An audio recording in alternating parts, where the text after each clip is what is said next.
ಫಿಲಮ್ಗೆ night shoots, that will double the cost. Easy. So triple the cost. So investment ಒಂದು ಸ್ವಲ್ಪ ಜೋರಾಗೇ ಇದೆ ಈ ಫಿಲಮ್ಗೆ. ಅಂದರೆ ಏನು ಡಿಮ್ಯಾಂಡ್ ಮಾಡಿದೆ ಅದು ಮಾಡಿದೆ. That was one main reason why we produce our self ನಮ್ಮ ಫಿಲಮು.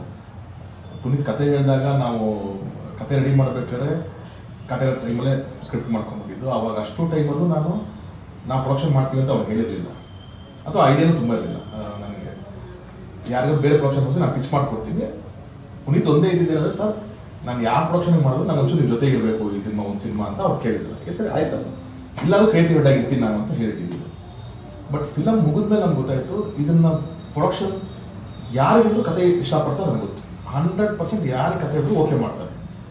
ಆದರೆ ನಾವು ಇದು ಹೇಳೋ ಬಡ್ಜೆಟ್ಗೂ ಕತೆಗೂ ಮ್ಯಾಚ್ ಆಗಲ್ಲ ಅವರಿಗೆ. ಏನು ನೈಟ್ ಅಂತೀರಾ, ಕಾರ್ಡು, ಟ್ರಾವೆಲ್ಲು, ಕ್ಯಾರೆಕ್ಟರ್ಸ್ ಇಷ್ಟೇ ಜನ ಇರ್ತಾರಲ್ಲ ಏನು ಅಂತ ಅನ್ಸ್ಬಿಡುತ್ತೆ ನಿಮ್ಗೆ.